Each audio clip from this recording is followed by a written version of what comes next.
Shalom, saudara dan saudari yang terkasih dalam Tuhan kita Yesus Kristus.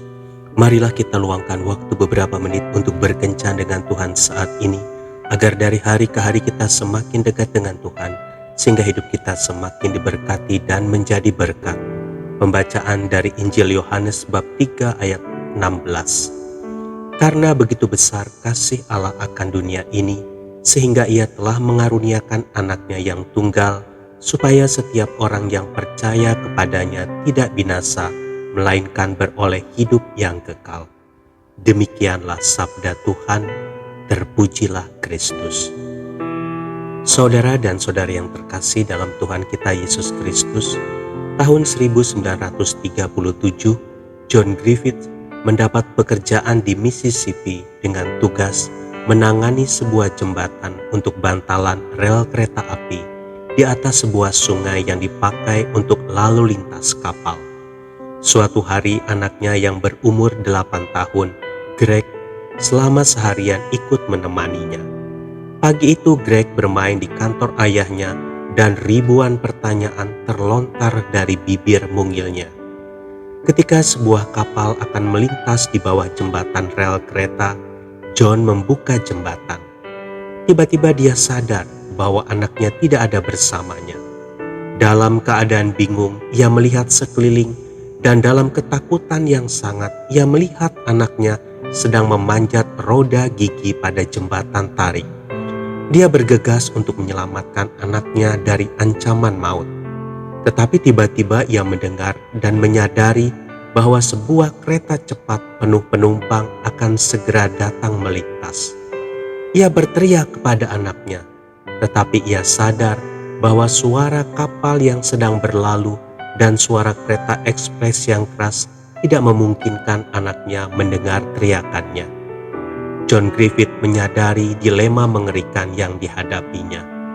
Jika ia memilih untuk menyelamatkan anaknya dari putaran roda gigi, maka kereta akan mengalami kecelakaan, terjun ke sungai, dan banyak orang akan menjadi korban. Tetapi jika ia menutup jembatan supaya kereta bisa lewat, maka anaknya akan menjadi korban tergilas roda gigi yang berputar saat jembatan tarik bergerak turun. Ia mengambil keputusan yang seharusnya dipikirkan 1000 kali sebelum menarik tuas untuk menutup kembali jembatan itu. Ketika kereta datang melintas di atas jembatan tarik, ia dapat melihat wajah para penumpang. Sebagian di antara mereka sedang membaca, yang lainnya sedang melambaikan tangan. Semua penumpang tidak menyadari adanya pengorbanan yang baru saja dilakukan demi keselamatan mereka. Greg telah tergilas oleh gigi roda yang berputar untuk menurunkan jembatan tarik supaya kereta bisa lewat dengan aman. Saudara dan saudari yang terkasih dalam Tuhan kita Yesus Kristus, Allah juga pernah menghadapi dilema yang sama. Ia tidak dapat menyelamatkan orang berdosa jika ia mempertahankan Yesus anaknya. Namun pada akhirnya Allah tidak menyayangkan anaknya sendiri, tetapi yang menyerahkannya bagi kita. Roma 8 ayat 32. Itu adalah bukti pengorbanan Allah yang penuh kasih, yang melihat bahwa tidak ada jalan lain untuk menyelamatkan manusia. Demikianlah kita ketahui kasih Kristus, yaitu bahwa Ia telah menyerahkan nyawanya untuk kita. 1 Yohanes 3 ayat 16. Untuk kitalah Dia melakukan itu. Apakah kita masih hidup dengan sia-sia?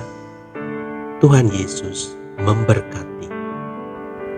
Marilah kita berdoa dalam nama Bapa dan Putra dan Roh Kudus. Amin. Tuhan Yesus, terima kasih atas pengorbanan-Mu di kayu salib untukku.